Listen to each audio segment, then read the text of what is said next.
నమస్తే అండి. మళ్ళీ వచ్చేసాను. ఓ చిన్ని ఆలోచనతో మీ శైలజాని. ఎలా ఉన్నారు?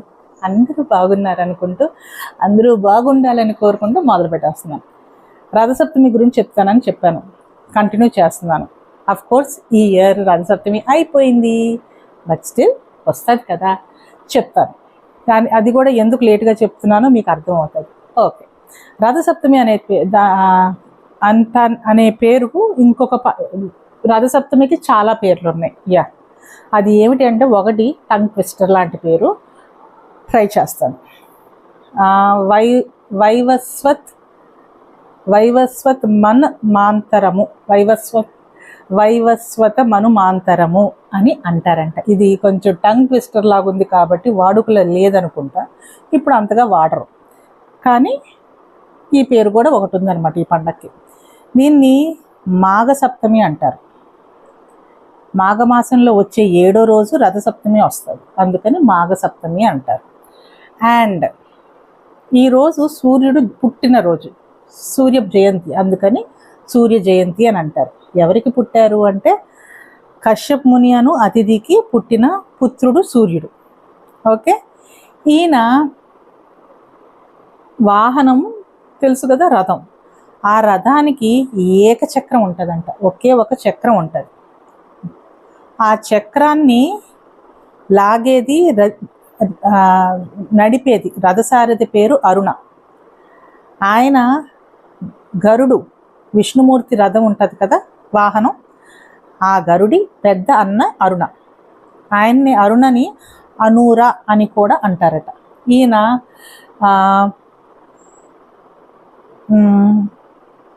చాలా స్పెషల్ పర్సన్. ఏమిటి అంటే, ఈయనకి కాలు లేవట, కానీ భుజాలు ఆయనకి మించి ఎవరు సాటి లేరట. అంత బలం అంట, అంత స్ట్రాంగ్ అట. ఎందుకు అంటే, సూర్యదేవుడి రథాన్ని నిరంతరం రెస్ట్ లేకుండా సూర్యదేవుడితో కలిసి వెళ్తూనే రథాన్ని నడుపుతూనే ఉంటారట. అంటే సూర్యుడు మనకి భూమిలో ఒకవైపు చీకటైతే ఇంకోవైపు వెలుతురు ఉంటుంది. దట్ మీన్స్ ఆయన 24/7 356 days ఆన్ జాబ్ ఉంటారు. అయితే ఈ రథాన్ని 7 గుర్రాలు నడుపుతాయంట. ఓకే, ఈ రథానికి ఉండే ఏ చక్రం అయితే ఉందో, ఒంటి చక్రం, ఆ చక్రాన్ని సంవత్సర్, ఏడాది, వర్షం, ఒక ఏమంటారు, వర్ష అని అంటారట. ఈ చక్రానికి 12 చువ్వలు ఉంటాయంట. దాన్ని ఏమి ఎరగకుండా ఉండటానికి సపోర్ట్గా ఉంటాయి కదా, అవి 12 ఉంటాయంట. ఈ 12ని దేంతో కంపేర్ చేస్తారు అంటే, 7 సంవత్సరాలు, ఒక్క సంవత్సరం వెళ్ళిపోతున్నాను, ఒక సంవత్సరంతో కంపేర్ చేస్తారట. అందుకనే సంవత్సరం అంటారు ఆ చక్రాన్ని. 12 నెలలు, 12 నెలలు మాసాలతో ఉంటాయి కాబట్టి అది ఒక్కొక్క చువ్వ, ఒక్కొక్క మంత్, ఒక్కొక్క మాసం అని అంటారు. అందుకనే వీల్ని సంవత్సరం అని పిలుస్తారట. ఇది దట్ ఆల్సో రిప్రజెంట్స్ 12 రాసులు. మన జోడియాక్ సైన్స్ ఏవైతే ఉంటాయో అది వాటితో కూడా కంపేర్ చేస్తారంట. అండ్ గమనిస్తే నవగ్రహ టెంపుల్కి వెళ్తే, నవగ్రహ టెంపుల్స్లో సూర్యుడు మధ్యలో ఉంటారు, తక్కిన గ్రహాలు చుట్టూరు ఉంటాయి. ఎందువల్ల అంటే, సూర్యుడికుండే గురుత్వాకర్షణ ఏదైతే ఉందో, ఆ శక్తి ఉందో, గ్రావిటేషనల్ పుల్, ఆ తక్కిన సరౌండింగ్గా ఉండే గ్రహాలని ఇంటాక్ట్ చేస్తాయంట. So that is what they say. దీనివల్ల ఒక బ్యాలెన్స్డ్ హార్మనీ ఉంటుందంట ఈ గ్రహాల్లో, సమతుల్యత. సమతుల్యత సామరస్యంతో ఇవి గ్రహాలు ఉంటాయంట. అది సో దట్ ఈస్ అబౌట్ రథం. ఈ రథం ఎప్పుడు మొదలవుతుంది అంటే సూర్యదేవుడు ఈ రథాన్ని మానుషోత్తర పర్వతం అనే అక్కడ నుంచి ప్రారంభిస్తారంట యాత్ర. అక్కడ నుంచి మొదలుపెట్టి మేరు పర్వతం దగ్గర ఆగుతుందట. అంటే దానికి ఆ చక్కర్ కొడటానికి, ఆ రౌండ్ తీసుకుంటానికి, ఆ సైకిల్ కంప్లీట్ అవుతానికి 365 డేస్ పడుతుందంట. ఈ మొదలుపెట్టే మానుషోత్తర పర్వతం అనేది ఎక్కడుంది అంటే ఎవరికీ తెలియదట. మనం ఇమాజిన్ కూడా చేసుకోలేమంట. మన యూనివర్స్, మన సోలార్ సిస్టమ్ ఇవంతా ఆలోచించుకుంటే దాని అవతల, దాని తర్వాత ఉంటుందంట, which nobody ever saw. It is only mythological story అంటారు, కొందరు కల్పితం అంటారు, కొందరు ఏదో ఊహాగానం అంటారు. ఏదైతే ఏదో ఒక చోట మొదలవుతుందని మనకు అర్థమవుతుంది కదా, అది. ఇంకా మేరు పర్వతం అంటే మన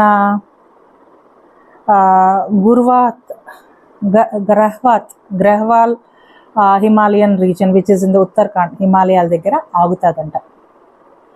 అది ఏమిటి అంటే మన శివయ్య అక్కడ ఉంటారు అని నమ్మకం. అక్కడికి ఆగి 1 సంవత్సరం అవుతుంది అని చెబుతారు. అయితే ఇవన్నీ మళ్ళీ డిస్క్లైమరు, నా సొంతవేవి కాదండి. నేను విన్నవి, చదివినవి, రీసెర్చ్ చేసి గ్యాదర్ చేసిన ఇన్ఫర్మేషన్ పాస్ ఆన్ చేస్తున్నాను. ఓకే, అయితే ఈ 7 గుర్రాల దగ్గరికి వద్దాం. ఈ 7 గుర్రాలు ట్రాన్స్లూసెంట్గా ఉంటాయంట. మనకు అర్థం చేసుకుంటానికి మనకి ఒక ఇమాజినరీ విజన్ కావాలి కాబట్టి మనం విజువలైజ్ చేసుకుంటానికి, ఊహించుకుంటానికి మనకి తెల్ల గుర్రాలు, 7 తెల్ల గుర్రాలు అని అంటారు. సో ఈ 7 హార్సెస్ వైట్ కలర్లో కాదంట, ట్రాన్స్లూసెంట్గా ఉంటాయట. అవి పరిగెత్తే స్పీడ్కి ఒక్కొక్కటి ఒక్కొక్క రంగు కనిపిస్తుందట. అందుకనే ఇంద్రధనుస్సుతో కంపేర్ చేస్తారు. ఇంద్రధనుస్సులో ఉండే రంగులు ఏవైతే రెయిన్బోలో ఉండే 7 కలర్స్ ఉంటాయో అవన్నీ ఒక్కొక్క హార్సులో కనిపిస్తాయి అని అంటారు. అంతేకాకుండా ఈ హార్సెస్ ఏమిటి అంటే వారంలో ఉండే ఒక్కొక్క రోజు, రవివారం, సోమవారం, మంగళవారం, గురువారం, సోమ, మంగళ, బుధవారం, గురువారం, శుక్రవారం, శనివారం, ఈ 7 రోజుల్ని ఒక్కొక్క హార్సు రిప్రజెంట్ చేస్తుందని అంటారు. ఇంతేకాకుండా ఈ 7 చక్రాలు మానవ శరీరంలో ఉండే 7 చక్రాలని సూచిస్తాయట. ఇది ఈ గుర్రాల గురించి. వీటికి పేర్లు కూడా ఉన్నాయని అన్నాను, తప్పైతే ఓకే. వీటి పేరు గయా, ఉష్రిక్, బృహత్, అనూప్, జగతి, పంక్తి, త్రిషత్తు అని అంటారు. తప్పు ప్రొనౌన్స్ చేశాను అనుకుంటే సారీ. అయితే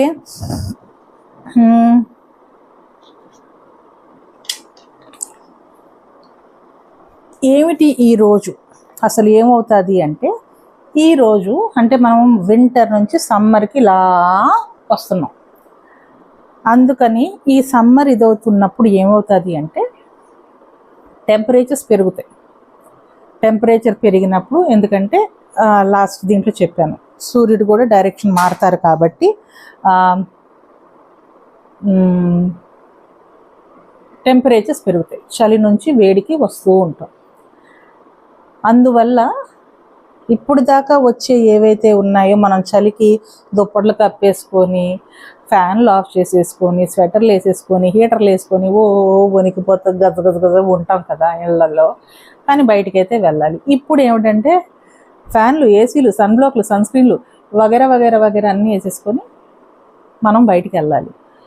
కానీ ఈ సమ్మర్స్లో ఈ ఎండ వేడి తట్టుకుంటానికి మనకి మంచి హెల్త్ ఇవ్వాలి, మంచి ఏవి ఆటంకాలు ఇబ్బందులు పెట్టద్దు నారాయణ అని మొక్కుకుంటారనమాట. ఇంకొకటి ఏమిటి అంటే ఈ ఏంటంటే సమ్మర్స్ వస్తున్నాయని చెబుతానికి ఇదొక సింబాలిక్గా చెప్పే డే అన్నమాట.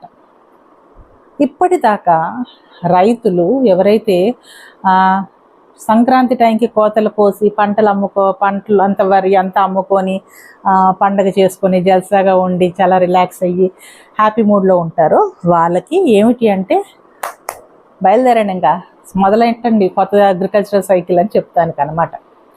ఈరోజు రథసప్తమి రోజు ఎవరైతే రైతులు ఉంటారో సూర్యదేవుడికి పూజలు చేసి ఏమి వర్షాలు ఎండల వల్ల వర్షాల వల్ల ఇక వాళ్ళ పంట పొలాలకి ఏమీ హాని కలగకూడదు, అంతా బాగుండాలి, మంచి దిగుబడి రావాలని మొక్కుకుంటూ ఈరోజు స్నేల్స్ నత్తలు ఉంటాయి చూడండి, వాటిల్ని భూమిలోకి వదులుతారట.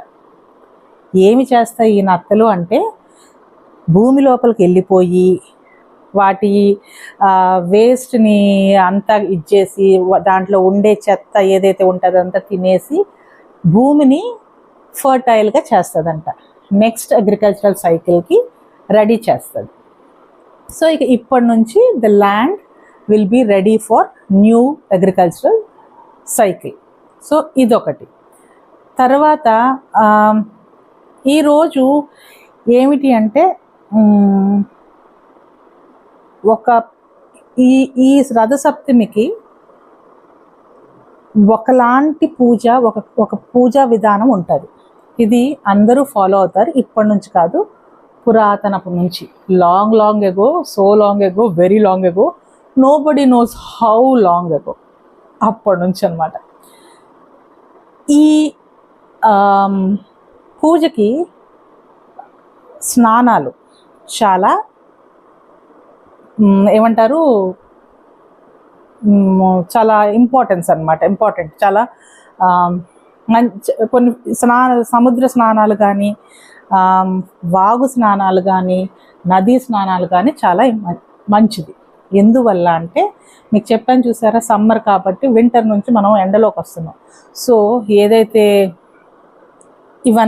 ఏవైతే ఫ్రీజ్ అయిపోయి ఉండే మౌంటైన్స్ దగ్గర అవన్నీ కరిగి మెల్లిగా వాటర్ ఫ్లో అవుతూ వస్తుంది అన్నమాట. సో ఫ్రెష్ వాటర్ ఫ్లో వస్తుంది. అందువల్ల ఈ వాటర్లో చేస్తే ప్యూర్, అంటే నదుల్లో, ఎందుకంటే those are the main sources of ఏమంటారు న్యాచురల్ రిసోర్సెస్ కదా అది. సో అక్కడ నుంచి వస్తాయి కాబట్టి ఫ్రెష్ వాటర్ కాబట్టి ఏమైనా మనకు ఉండే డిసీజెస్ కానీ, ఏమైనా జబ్బులు లోపలివి బయటివి ఇవన్నీ వాషౌట్ అయిపోతాయని నమ్ముతారు. పైగా సూర్యదేవుడు, సూర్య భగవానుడు ఇస్ ది న్యాచురల్ హీలర్. మనకి ఏదైనా జబ్బులు ఉంటే సన్కి కొంచెం వైపు ఎక్స్పోజ్ అయితే పోతాయి. చిన్న పసిపిల్లలు, కొన్ని నెలల రోజుల పిల్లలకి కూడా కామెర్లు వస్తే కొంచెం ఎండలో పెట్టండి ఎర్లీ మార్నింగ్ అని అంటారు. ఇది డాక్టర్సే సజెస్ట్ చేస్తారు. So that is the miracle what sun rays do. They have lot of healing power. అందుకని సముద్ర స్నానాలు ఇవన్నీ చేస్తారు. ఇది కుదరని వాళ్ళు, దెర్ ఆర్ ఫ్యూ లీవ్స్, ఇవి తల మీద పెట్టుకొని స్నానం చేయాలి అని అంటారు. ఎందుకంటే ఆయుర్వేదంలో దే హ్యావ్ చాలా హీలింగ్ ప్రాపర్టీస్ ఉంటాయి. జబ్బుల్ని హీల్ చేసే, నయం చేసే విలువ ఉంటుంది, కెపాసిటీ ఉంటుంది అన్నమాట. వాటిల్లో జిల్లేడాకులు మామూలుగా ముట్టుకుంటే ఆ పాలు కళ్ళకి తగిలితే కళ్ళు పోతాయి ఏదో అంటారు. అందుకని కళ్ళకి తగలకుండా ఆ ఆకుల్ని తుంచి బాగా కడుక్కొని శుభ్రంగా పెట్టుకుంటారు. ఇక్కడ తల మీద పెట్టుకొని స్నానం చేస్తారు. ఆ నీళ్ళల్లో కొంచెం పసుపు వేసి తల స్నానం చేస్తారు. చేసేటప్పుడు ఈ ఆకు పెట్టుకుంటారు. ఈ ఆకే కాకుండా రేగి ఆకులు కూడా పెట్టుకొని చేస్తారు. ఇక్కడ మోకాల మీద, జాయింట్స్ దగ్గర పెట్టుకొని చేస్తారు. ఎందుకు అంటే ఆ నీళ్ళు పోసుకున్నప్పుడంట ఆ ప్రాపర్టీస్ ఏవైతే హీలింగ్ ప్రాపర్టీస్ ఆ లీవ్స్కి ఉన్నాయో, ఆ పెయిన్, ఆ నొప్పులు ఏవైతే ఉంటాయో అవన్నీ హీల్ చేస్తాయని అంటారు. సో ఇది ఇప్పుడు ప్రాక్టీస్ కాదండి, కొన్ని వే బ్యాక్ పూర్వకాలం నుంచి చేస్తున్న ప్రాక్టీసెస్ ఇది. ఈ జిల్లేడు ఆకు ఏమిటి అంటే, జిల్లేడు ఆకుని అర్క అంటారంట. సూర్యదేవుడికి ఒక పేరు అర్క అని కూడా అంటారు. సో ఆయనలో ఉండే ఎంత హీలింగ్ కేపబిలిటీస్ ఉన్నాయో అవన్నీ ఈ జిల్లేడు ఆకులో ఉన్నాయని నమ్మకం. అండ్ రేగ ఏంటి అంటే, వెన్ వి సీ సూర్యుడిని మనం చూసినప్పుడంట సోలార్ సిస్టంలో రేగిపండు ఎంత చిన్నగా ఎర్రగా ఉంటుందో అలాగే ఉంటుందట. సో అందుకని రేగిపళ్ళు, రేగాకులు చాలా ఇంపార్టెంట్ ఈ పూజలో. ఈ పూజ స్నానానికి ఈ ఆకులు ఇంపార్టెంట్. అండ్ పూజకు వస్తే రేగిపళ్ళు వాడతారు, ఎరుపు రంగువి, ఎరుపు పొత్తులు, కుంకుమ, ఎరుపు అక్షంతులు, ఎరుపు పువ్వులు, ఇవన్నీ పూజలో వాడేవి. ఒక రాగి చెంబులో, శుభ్రపరుచుకున్న రాగి చెంబులో నీళ్లు నింపి ఏమంటారు కుంకుమ, ఎర్ర అక్షంతులు, ఎర్ర పూలు పెట్టి ఆగ్యం ఇస్తారట సూర్యుడికి. ఇలా ఏలు ఇలా ముట్టుకోకుండా, తగలకుండా ఇలా చెంబుతో సూర్యుడికి ప్రే చేసుకుంటారు. అంటే ఆయన్ని చల్లబరుస్తాం అనుకొని సింబాలిక్గా అలా మనం అనుకుంటా. ఇది నా ఒపీనియన్, కానీ ఇది చేస్తారు. అయితే ఈరోజు ఈ పూజకి చిక్కుడు ఆకులు, చిక్కుడు గింజలకి చాలా ఇంపార్టెన్స్ ఉంది. ఈరోజు పూజలో చేసే ప్రసాదం ఏదైతే సమర్పిస్తామో దేవుడికి, ఇది ఆవు పిడక ఉంటుంది చూడండి, దాని మీద స్టవ్ మీద కానీ ఏదైనా మనకి ఎలా ఉంటే అలాగ అది పెట్టి పొయ్యి మీద, దాని మీద ఒక గిన్నెలో ఈ ప్రసాదం చేస్తారు. దీంట్లో పాలు, ఆవు పాలు దొరికితే మంచిది, లేకపోతే మనకు దొరికే పాలు, 3 గుప్పెళ్ళ బియ్యం, నెయ్యిలో ఇలా నెయ్యి కొంచెం తీసుకుని అద్ది ఆ బియ్యానికి అవి 3 గుప్పెళ్ళ బియ్యం, బెల్లం వేసి చేసే ప్రసాదం అన్నమాట. ఇది పెడతారు దేంట్లో, చిక్కుడు ఆకుల్లో. చిక్కుడు ఆకులకి 3 ఉంటాయి కదా, ఆ 3 ఆకుల్లో ప్రసాదం పెట్టి సమర్పిస్తారు. ఈ పూజకి రథం ముగ్గు వేసి ఆ చిక్కుడుకాయలతో ఒక రథంలాగా చేసి పూజ చేస్తారు. ఇది ఈ ఆకుల గురించి అంటే నాకు అర్థమైంది ఏమిటంటే, పూర్వం పండగలంటే అందరూ కలిసి కూర్చునేవారు. అండ్ ఈజీగా ఈ సీజన్లో దొరికేవి ఏంటంటే, రేగ్గాయలు వస్తాయి, రేగి చెట్లు ఉంటాయి ఉండేవి, చిక్కుడుకాయలు చాలా వరకు ప్రతి ఇంట్లో ఉండేవి, చిక్కుడు తీగలు ఉండేవి. సో ఇవి పిల్లలతో సరదాగా కోయించి చేసేవారేమో అని నేను అనుకుంటున్నాను. So and there might be some hidden reason for using this చిక్కుడు గింజలు, చిక్కుడు ఆకులు. అది నాకు ఇంకా కరెక్ట్గా తెలియలేదు. ఐఎమ్ థింకింగ్ మేబీ ఇది అయ్యి ఉండొచ్చు అని, ఈజీగా అవైలబుల్ ఉంటాయి కాబట్టి అని. So this is about Rathasaptami. ఇంకా చెప్పాలి అంటే రథసప్తమి రోజు అంటే ఈ ముందు అన్నాను చూడండి, ఇప్పుడు ఎందుకు చెప్తున్నానంటే, ఈ మాఘమాసంలో వచ్చే ప్రతి ఆదివారానికి అంతే పవర్ ఉంటుందంట. So it is praying to sun god for our good health, prosperity, praying him to take good care of us and our loved ones. ఇది. అండ్ ఈరోజు సూర్య భగవానుడికి సంబంధించిన స్తోత్రాలు కానీ, సహస్రనామాలు కానీ ఏవైతే ఉంటాయో అవి చదవాలి అంటారు, చదవలేకపోతే వినాలి అంటారు. ఈరోజు గుమ్మడికాయ, బియ్యం, పచ్చిమిరపకాయలు వగైరా వగైరా ఏదైతే ఒక రోజుకి సరిపోయే స్వయం పాకం ఉంటుందో వంట చేస్తానికి, అవి ఒక పూజారులకు కానీ పేదవాళ్ళకి కానీ ఇవ్వాలి అంటారు. దానం చేస్తే మంచిది అంటారు. ఈరోజు న్యాచురల్ రిసోర్సెస్ వాటికి సంబంధించినవి ఏవైనా వస్తువులు కొంటే మంచిది అంటారు. ఇంకా ఈయన పేర్లు చెప్పాను కదండి. ఈయన పిల్లలు చాలామందికి తెలుసు. సుగ్రీవుడు, కర్ణుడు, యముడు, యమున, వీళ్ళిద్దరూ ట్విన్స్. వీళ్ళు ఈయన పిల్లలు. సో ఇది నాకు తెలిసిన రథసప్తమి గురించి information. Hope you will like it. Take good advantage. Or మన కోసం మనం ప్రే చేసుకుంటే చాలా మంచిది. మన చుట్టుపక్కల ఉండే వాళ్ళ గురించి ప్రే చేస్తే మంచిది. కాబట్టి ప్రే చేసుకుంటే బాగుంటుంది అని నేను అనుకుంటున్నాను.